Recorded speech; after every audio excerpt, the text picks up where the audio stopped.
pour moi, pour moi, chercheur, c'est le passage à l'échelle. Dans un labo de recherche, on a des idées, on fait un prototype, ça marchote, on est content et on passe à autre chose. Le passage à l'échelle, c'est pas le travail du chercheur.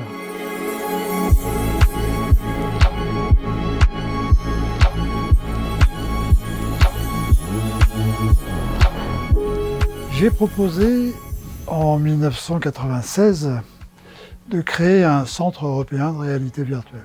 Ce centre, il avait 4 missions. D'abord, faire de la recherche en réalité virtuelle, faire de la formation, de la vulgarisation, et puis faire de la valorisation. Cette entreprise, bizarrement peut-être, elle a été créée une petite année avant que le CERV soit construit. Donc ça s'appelle Serval, cette entreprise, comme Serve, valorisation.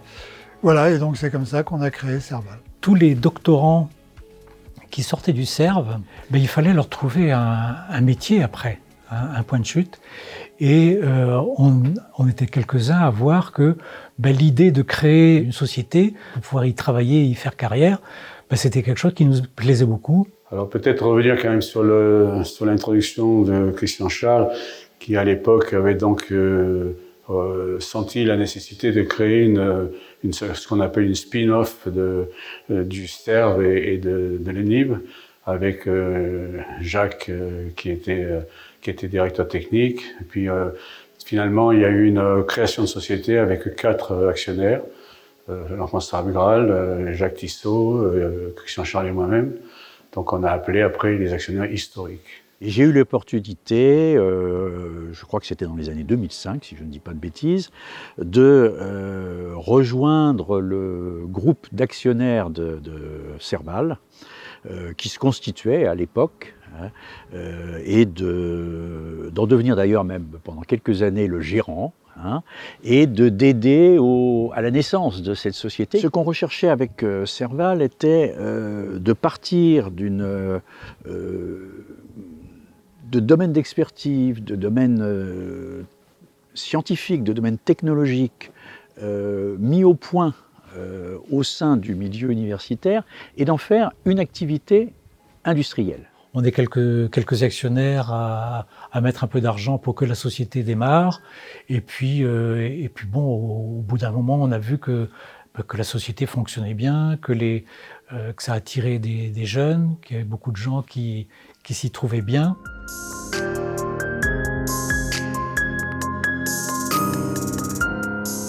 Ça vient d'une histoire, il s'agissait de faire l'emploi du temps de l'ENIB, donc d'un établissement d'enseignement supérieur. Automatiquement, sans passer les 3 semaines que passait d'habitude le directeur des études à faire son emploi du temps, on avait eu une idée et on avait proposé à un étudiant de nous aider là-dessus. Cet étudiant, tout le monde ici le connaît, il s'appelle Bruno. Et voilà comment de ce point de vue-là, ça a commencé. Mais on était aussi quand même un centre de réalité virtuelle. Et donc on était branché aussi, bien sûr, sur la simulation. Ça a commencé avec 2 étudiants de l'ENIB, l'un qui s'appelait Pierre-Antoine et l'autre qui s'appelait Alexandre. Ils formaient un binôme à l'ENIB et ils travaillaient sur comment simuler un trafic routier dans une ville. Ce qui se traduit un peu plus tard par comment gérer le trafic routier quand le tramway de Brest serait mis en place. Et c'est pas facile, il faut décrocher les premiers contrats. Il y a eu un contrat important avec la sécurité routière, il y en a eu un autre avec Bibus, qui était difficile à obtenir. Jamais je n'aurais imaginé à l'époque que ce secteur des transports deviendrait, comme c'est le cas aujourd'hui, le premier domaine d'activité du groupe. L'époque dont je parlais, les années 2005 à 2006, il y avait 3-4 salariés, là où à peu près 70 à 80 personnes travaillent pour le groupe Tactis aujourd'hui.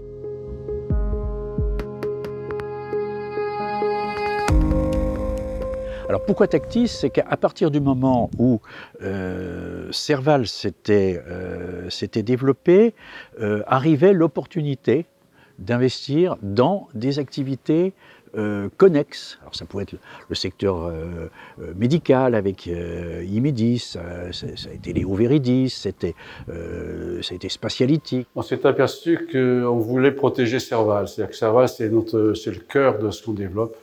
Une autre raison d'avoir Tactis en tête, c'est que Tactis est porteuse de dossiers technologiques. On a des produits maintenant comme une éolienne, comme le stockage d'énergie, comme des systèmes de ramassage de déchets en mer, qui sont tous dans les idées du moment. Je pense que cette idée de passer d'une entreprise comme Serval, qui était très focalisée sur certains types de projets, très pointus, mais avec énormément de créativité, à un système et une structure qui permettent d'accompagner aussi des startups, était en fait un moment stratégique. On s'est dit qu'à un moment donné, Serval ne pouvait pas assumer tout et qu'il fallait certainement avoir d'autres sociétés pour gérer cette problématique. Ça se révèle être une bonne idée effectivement aujourd'hui.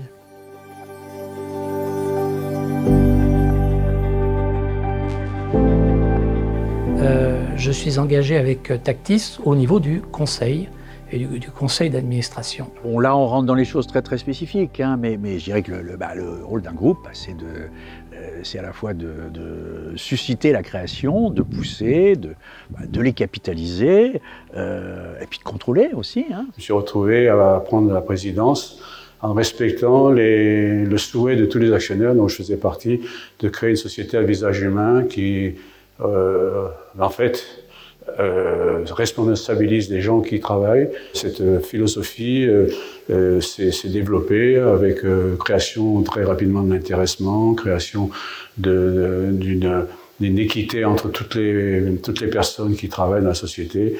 Par exemple, l'intéressement est divisé à part égale à tout le monde et il n'y a pas de distinction de fonction, de quoi que ce soit. Le fait que la société soit en partie au personnel, là, fait qu'elle sera pérenne.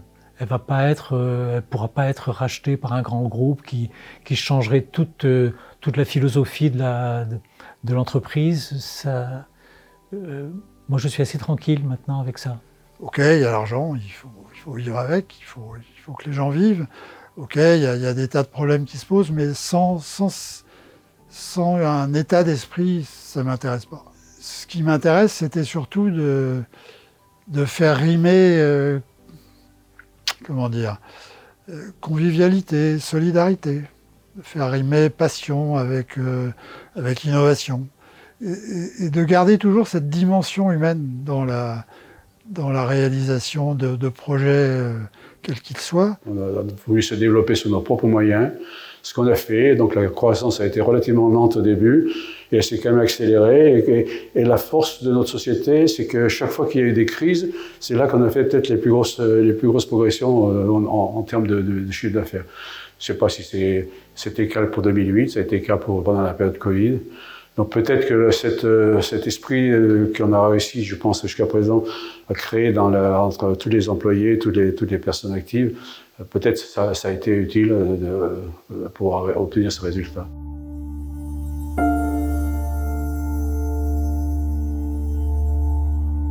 Pour comprendre les défis de Tactis, il faut comprendre la substance et les compétences qui étaient là à l'origine.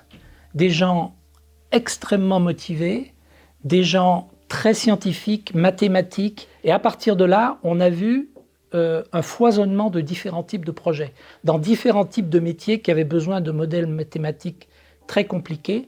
Et à un moment donné, il faut être capable de définir comment on passe de ces services très avancés à la création d'entités porteuses de valeur.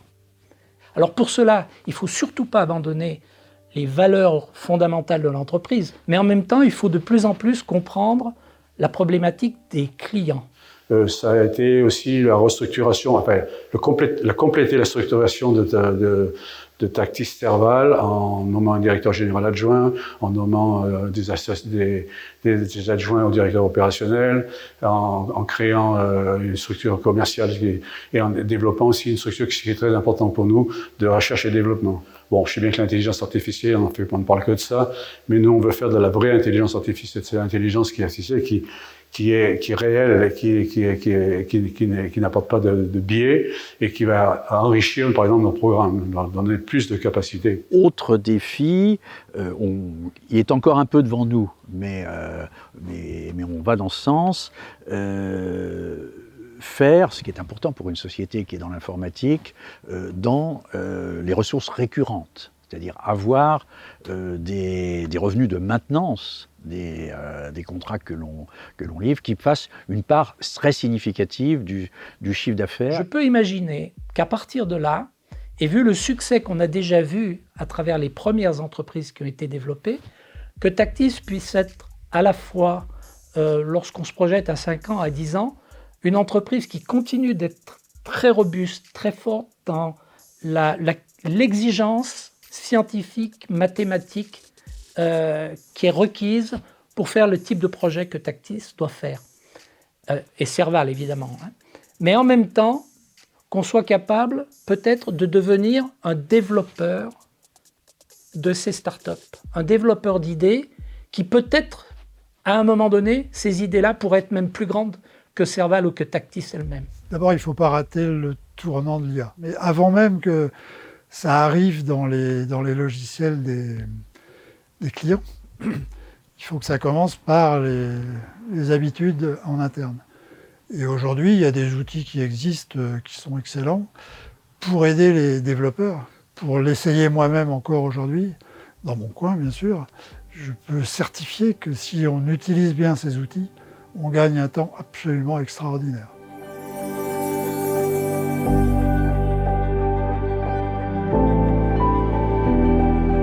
Il faut absolument comprendre que même quand on est le meilleur mathématicien du monde, le meilleur docteur dans une spécialisation, que ce soit en informatique, que ce soit aujourd'hui en intelligence artificielle ou les nouvelles technologies informatiques, on n'est jamais aussi bon que toute une équipe. C'est ce que les clients attendent et c'est ce que la performance de l'entreprise attend. La performance de l'entreprise, elle n'est égale qu'à la performance de ses équipes, de comment les gens travaillent ensemble avec des objectifs communs. Je dirais même qu'elles sont aussi importantes que les aspects plus fondamentaux autour de la technique ou de la technologie ou des mathématiques ou de l'informatique. Le deuxième point, c'est qu'il faut être capable de s'exprimer et d'apporter ses idées, ou même lorsque on a des soucis, être capable de les échanger très rapidement et de manière très ouverte. Et il faut aussi surtout que les leaders du futur, qui proviendront, je l'espère, de ces nouvelles équipes qui ont été recrutées, que les leaders du futur gardent cet esprit ouvert pour qu'on puisse continuer d'avancer. Il ne faut pas se figer, parce que le jour où on se fige dans des modèles trop stricts, à ce moment-là, on va tuer l'innovation. Écoutez, d'abord, ils peuvent être fiers de ce qu'ils font et de ce qu'ils ont fait. C'est quand même là, et je pense qu'ils le sont. Hein, mais c'est légitime. Quand on voit ça, quand on voit le parcours, quand on voit le panel de clients prestigieux et satisfaits par ce que fait Serval, la concurrence à laquelle vous faites face, qui est vraiment des sociétés beaucoup plus grosses, qui ont beaucoup plus de moyens, il y a de quoi être très fier des chemins du chemin qui a été parcouru. La deuxième chose, rester, je crois, avec cet état d'esprit tourné vers l'innovation, avec une agilité qui est le gros avantage d'une structure de taille modeste par rapport à des grandes entreprises un petit peu plus lourdes dans leur processus de décision et dans leur processus d'action. Hein.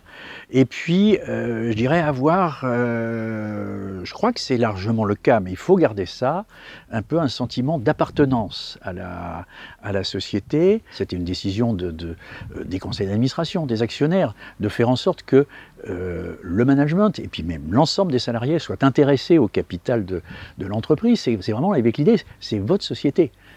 Vous devez vous en sentir à la fois fier, mais à la fois impliqué. C'est vous qui offrez ce futur. Moi, ce que je souhaite, c'est que l'ambiance qu'il y a, je crois que les gens ça a été prouvé d'ailleurs que les gens sont satisfaits, les gens qui travaillent ici sont satisfaits, 2/3 d'entre eux.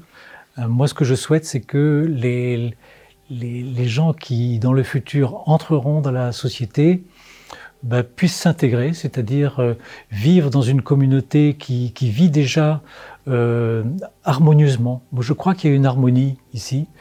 vivre harmonieusement, ne pas être perturbateur, et donc s'intégrer là-dedans, et en même temps innover. Moi, je pense qu'il y a une maxime que je retiens, que j'avais apprise quand j'étais plus jeune, c'était « science sans conscience n'est que ruine de l'âme ». Si tout le monde est d'accord avec cette philosophie, qu'elle perdure, qu'elle se développe, que Tactis, tout le groupe ait une croissance qui ne recherche pas le chiffre d'affaires pour le chiffre d'affaires, le résultat pour le résultat, mais une croissance harmonieuse qui permet de montrer, de continuer à utiliser cet état d'esprit. Garder l'esprit d'entreprise, les valeurs humaines. Après, le reste, c'est de la techno, c'est pas grave.